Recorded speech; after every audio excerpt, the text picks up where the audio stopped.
더불어민주당과 청와대, 정부가 추가 경정 예산을 추진하기로 합의했습니다.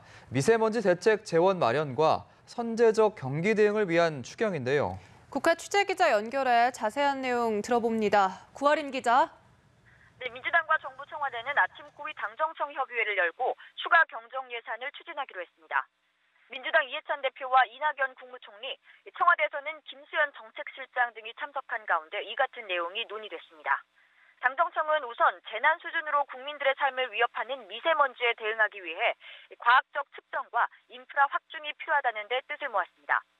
또 경기 하강 리스크를 조기에 차단하고 맞춤형 일자리 지원과 사회 안전망 강화를 위해서도 추경 추진이 필요하다고 합의했습니다.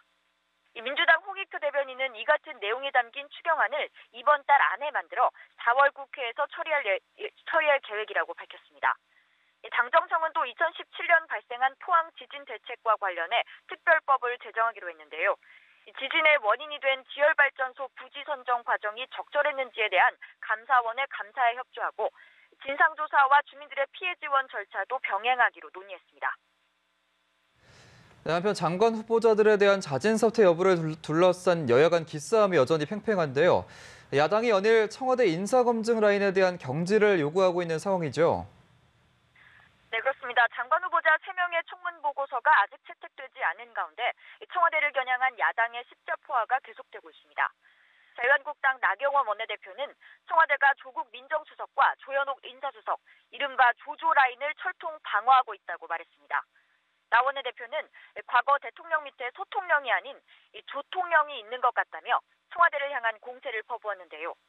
한국당은 막말과 대북관 논란에 휩싸인 김현철 통일부 장관 후보자와 특혜진료 의혹 등을 받는 박영선 중소벤처기업부 장관 후보자의 청문 보고서는 절대 채택할 수 없다는 입장입니다. 바른미래당 김관영 원내대표 역시 문재인 대통령은 조국, 조현옥 수석을 즉시 경질해야 한다면서 김현철 후보자와 박영선 후보자를 지명 철회하거나 이들이 스스로 사퇴해야 한다고 목소리를 높였습니다. 민주평화당도 이른바 조남매가 있는 한 아무리 후보자 추천 7대 기준 등을 강화해도 잡음은 여전할 것이라며 인사 검증 절차를 비판했습니다. 이에 대해 여당은 별다른 입장을 내지 않는 가운데 문성혁 해양수산부 장관 후보자의 청문 보고서는 채택됐습니다. 또 문재인 대통령은 나머지 후보자 3명의 보고서를 보내달라고 국회에 다시 요구했습니다. 한편 4.3 보궐선거가 하루 앞으로 다가왔습니다. 마지막 지원 유세가 한창인데요. 어떤 내용이 선거 쟁점이 되고 있습니까? 네, 공식 선거운동 마지막 날을 맞아 여야 지도부는 창원 성산과 통영, 고성으로 일제히 집결했습니다. 막판으로 갈수록 각종 논란들이 떠오르면서 점점 진흙탕 싸움이 되는 양상입니다. 먼저 지난달 30일 자유한국당 황교안 대표와 창원 성산에 출마한 강기훈 후보가 경남FC 축구장에서 선거 유세를 한 것을 두고 공방이 이어지고 있습니다. 바른미래당 하태경 의원은 스포츠를 정치와 선거에 악용했다고 말했고 같은 당 김수민 의원은 황 대표가 법적 책임을 져야 한다고 강조했는데요. 정의당 이정미 대표도 경남FC에 막대한 피해를 준 행위라며 경남FC에 민폐를 끼쳤다는 게 이 사건의 본질이라고 말했습니다. 또 오세훈 전 서울시장이 창원 성산 지역구 의원이었던 고 노회찬 의원에 대해 돈을 받고 목숨을 끊었다고 발언한 걸 두고 정의당 측의 반발이 끊이지 않는 상황입니다.